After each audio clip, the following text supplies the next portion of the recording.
সংগ্রাম করে শহীদ হয়েছেন, আমরা গভীর শ্রদ্ধার সাথে তাদের স্মরণ করছি এবং তাদের রূহের মাগফিরাত কামনা করছি। সম্মানিত উপস্থিতি, আমি শুধু আপনাদের সামনে একটু সালাম বিনিময় করতে আসা। এখানে আমাদের সম্মানিত মেহমানবৃন্দ গুরুত্বপূর্ণ আলোচনা রাখবেন। আমি দুইটি কথা বলে আমার বক্তব্য শেষ করতে চাই।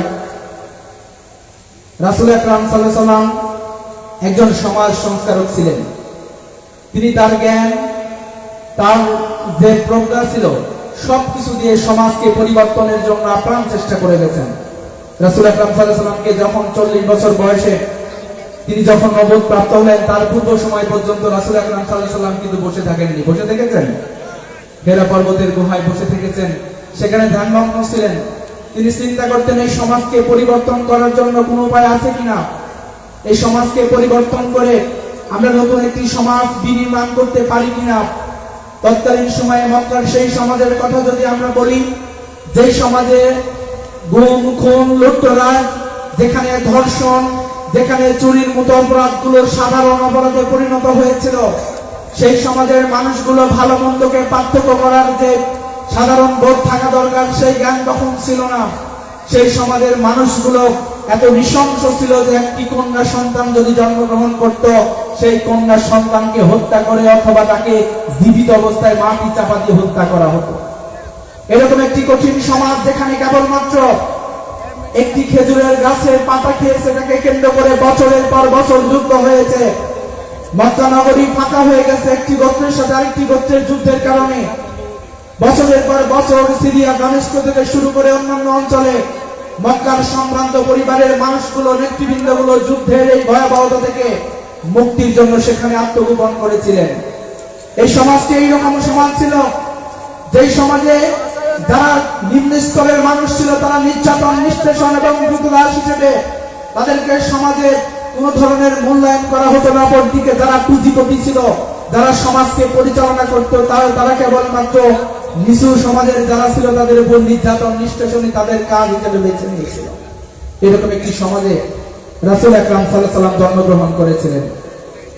এই সমাজকে পরিবর্তনের জন্য রাসূল আকরাম সাল্লাল্লাহু আলাইহি ওয়াসাল্লাম যখন দাওয়াতি কাজ করেছেন, রাসূল আকরাম সাল্লাল্লাহু আলাইহি ওয়াসাল্লাম সেই দাওয়াতি কাজকে তারা গ্রহণ করেনি, বরং রাসূল আকরাম সাল্লাল্লাহু আলাইহি ওয়াসাল্লামের উপর তাইফের ময়দানে আমরা শুনেছি, আমরা ইতিহাস সাক্ষ্য রাখে, সিরাত সাক্ষ্য দেয়, তাইফের ময়দানে সেদিন রাসূল আকরাম সাল্লাল্লাহু আলাইহি ওয়াসাল্লামের উপর যেভাবে ছোট ছোট বাচ্চাদের এবং যুবকদের লেলিয়ে দেওয়া হয়েছিল, সেদিন পাথরের নিক্ষেপে রাসূল আকরাম সাল্লাল্লাহু আলাইহি ওয়াসাল্লামের মাথা থেকে পা পর্যন্ত রক্তাক্ত হয়েছিল কেবলমাত্র দাওয়াত এবং এই দিনকে প্রতিষ্ঠার আন্দোলন, সংগ্রাম এবং এই আন্দোলনের নেতৃত্ব দিয়েছিলেন।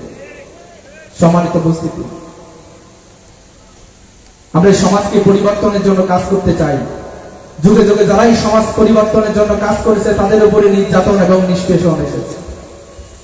একটি দীর্ঘ সময় ছিল, যেই সময়কে আমরা ফ্যাসিবাদের আমল বলেছি, যেই সময় এই বাংলাদেশের মানুষ তারা গুম, খুন, হত্যার শিকার হয়েছে কেবলমাত্র রাজনৈতিক মতাদর্শ বিরোধের কারণে। একজনের বাড়ি আরেকজন ক্ষমতাসীন যে বুলডোজারদের ভেঙে দিয়েছে, এইরকম ইতিহাস বাংলাদেশে রয়েছে। এরকম ইতিহাস হয়েছে।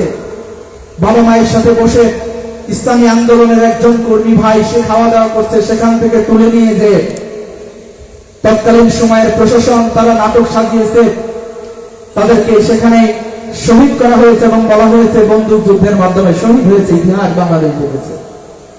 আমরা দেখেছি যারা তার পূর্ববর্তী সময়ে সরকার পরিচালনা করেছেন, সেখানকার যারা মন্ত্রী ছিলেন, যারা গুরুত্বপূর্ণ দায়িত্ব পালন করেছেন, তারা রাজপথে কিভাবে তাদেরকে নির্যাতন করা হয়েছে।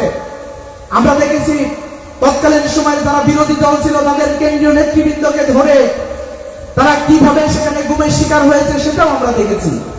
এদেশের মানুষ দেখেছে মিথ্যা বয়ান তৈরি করে বাংলাদেশের মানুষের হৃদয় স্পন্দন, যিনি বাংলাদেশের প্রত্যন্ত অঞ্চল থেকে শুরু করে শিক্ষিত মানুষের মাঝে তিনি দাওয়াত পৌঁছে দিয়েছেন।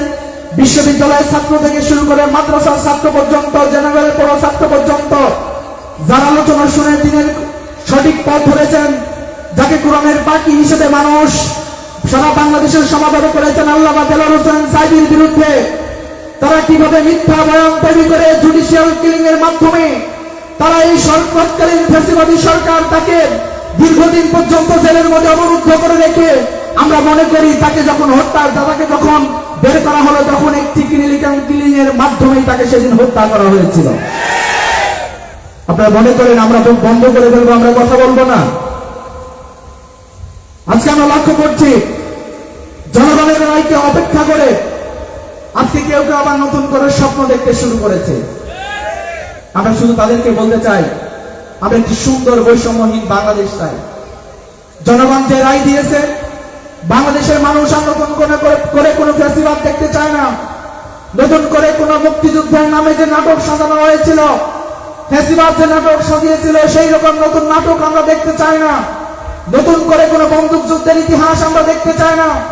রাজনৈতিক বিরোধের কারণে কেবলমাত্র কারো ঘর বাড়ি ভেঙে চুরমার করে দেওয়া হবে, এইরকম রাজনীতি আমরা দেখতে চাই না। একটি অহিংস বাংলাদেশ গঠন করার জন্য, একটি বৈষম্যহীন বাংলাদেশ গঠন করার জন্যই আমাদের সেদিন রাজপথে ওয়াসিম আকরাম, শহীদ শান্ত, শহীদ ওয়াসিম থেকে শুরু করে অসংখ্য ভাই শহীদ হয়েছিলেন। আমরা মনে করি তাদের শাহাদাতের এই রক্তের দাম যদি দিতে হয় তাহলে আমাদের বাংলাদেশের মানুষ যে গণভোট দিয়েছে এই গণভোটের পক্ষে রায় দিয়ে পক্ষেই থাকতে হবে।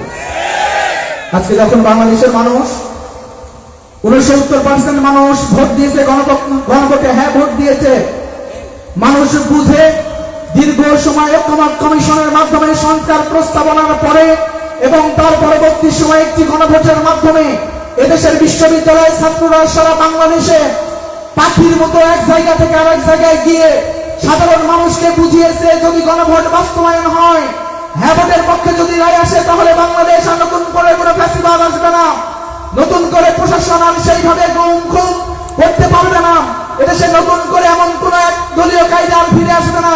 যার কারণে আপনার মানুষ বাংলাদেশে সেদিন হ্যাঁ ভোট দিয়েছে। এই হ্যাঁ ভোটকে যারা মনে করবে যে জুডিশিয়াল কোন আদেশের মাধ্যমে অথবা যদি মনে করে সরকারের নির্বাহী আদেশের মাধ্যমে 69% মানুষের গণভোটকে নাই করে দেওয়া হবে, তাহলে মনে রাখতে হবে গণভোট শুধু নাই হবে না, এর সাথে সাথে আপনাদের জনসমর্থন পর্যন্ত নাই হয়ে যাবে। সম্মানিত উপস্থিতি, আমাদের এই উপমহাদেশের রাজনৈতিক আন্দোলন সংগ্রাম যদি আমরা দেখি, এখানে ইসলাম এবং ইসলামী আন্দোলনকে যদি আমরা দেখি, আমাদের পাশে বঙ্গোপসাগর, এই বঙ্গোপসাগর কখনো শান্ত থাকে, কখনো উচ্ছ্বাসে থেকে উঠে, এই বঙ্গোপসাগর আবার কখনো কখনো ঘূর্ণিঝড় তৈরি করে। এই বঙ্গোপসাগর বিশাল জলোচ্ছ্বাস নিয়ে বিভিন্ন জায়গায় জনপদে হামলে পড়ে। ঠিক তেমনি ভাবে এই জনপদে যে বঙ্গোপসাগরের পাশে যে জনপদ গড়ে উঠেছে, এই জনপদ নিভৃতে ঘুমিয়ে থাকা কোনো জনপদ নয়। এই জনপদ কেবলমাত্র 3 বেলা ভাত খেয়ে কেবলমাত্র আল্লাহর শুকরিয়া আদায় করার মাধ্যমে এই জমিনে আরাম এবং আয়েশের জীবন যাপন করার জন্য এই জনপদের জন্ম হয়নি, বরং সেই জনপদের জন্ম হয়েছে কেবলমাত্র আজকের বাংলাদেশ নয়, বরং আগামী দিনে পুরো উপমহাদেশের রাজনীতি এবং রাজনীতির মাঠে সক্রিয় ভূমিকা পালন করে, ইসলাম এবং ইসলামী আন্দোলনের মাঠে ভূমিকা পালন করে সারা পৃথিবীতে নেতৃত্ব দেওয়ার জন্য এই জনপদের তৈরি হয়েছে। এই জনপদকে নতুন কোনো ষড়যন্ত্র করতে হবে, সাধারণ শ্রেণীর মাথায় রাখতে হবে খুনিয়াছিরা ষড়যন্ত্র করেছিল, সে পরিণতি বাবুর বাড়ি দিল্লি হয়েছে। আমরা দেখেছিলাম তাদের সবচেয়ে বড় টার্গেট ছিল আমাদের দেশের আলেম এবং ওলামারা। আপনারা দেখেছেন যখন মসজিদে বক্তব্য দিত, দৌড় দিয়ে সে ওই নেতা, সেই মহল্লার পাতি নেতা দৌড় দিয়ে সে আমাদের সম্মানিত খতিব সাহেবের হাত চেপে ধরতেন, মুখ চেপে ধরতেন, কথা বলতে দিতেন না। আমরা দেখেছেন যখন রাসূল আকরাম সাল্লাল্লাহু আলাইহি ওয়াসাল্লামের বিরুদ্ধে যখন কটূক্তি করা হয়েছিল, সেই দিন দেশের আলেম ওলামারা সাধারণ জনতা সেই দিন শাপলা চত্বরে, যেদিন 2013 সালের 5 মে সেদিন উপস্থিত হয়েছিল কেবলমাত্র রাসূলের ভালোবাসায়।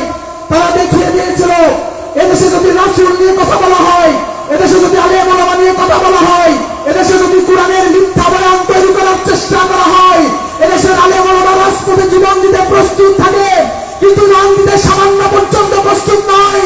আমরা নতুন করে দেখতে শুরু করেছি আবার আমাদের খতিব সাহেবের মুখ বন্ধ করার জন্য পুরো মসজিদের এই পাতিলে তারা শুরু করছে তাদের কার্যক্রম। আমরা সাবধান করে দিতে চাই, নতুন করে ফেসিবাদ হয়ে উঠবেন না, যতবার ফেসিবাদ হয়ে উঠবেন ততবার মুগ্ধরা রাজপথে নেমে আসবে ইনশাআল্লাহ। যদি মনে করেন জনগণের রায়কে উপেক্ষা করে, জনগণের এই গণরায়কে উপেক্ষা করে আপনারা নিজের দল এবং নিজের মতের যে সুবিধা হয় সেই সুবিধা বাস্তবায়ন করবেন। আমরা শুধু বলতে চাই, আমরা গ্রামগঞ্জে ঠিক যেমনি ভাবে এই আন্দোলনকে গড়ে তোলার জন্য প্রত্যেকটি মানুষের দরদারাই গেছি, যেমনি ভাবে আমরা খুন গুমের শিকার হয়েছি, যেমনি ভাবে আমাদের অঙ্গহানি হয়েছে, আমাদের অসংখ্য ভাই শাহাদাত বরণ করেছে, আমরা কমে যাইনি, বরং আমরা আপনাদেরকে সুযোগ দিচ্ছি। আমরা কেবলমাত্র আপনাদের শুভবুদ্ধির উদয় পর্যন্তই সুযোগ দিতে চাই। যদি মনে করেন আপনারা ফেসিবাদী হয়ে উঠবেন, যদি মনে করেন এই কোরআন প্রিয়, আলেম প্রিয় এবং এই সমাজ, ইসলাম প্রিয় সমাজকে আপনারা আবার উত্তপ্ত করে ফেলবেন, আমরা বলতে চাই পৃথিবীর কোথাও কোন জাতীয়তাবাদ, পৃথিবীর কোথাও কোন ধর্ম নিরপেক্ষতাবাদ, পৃথিবীর কোথাও সমাজতন্ত্র বলে শান্তি আনতে পারেনি।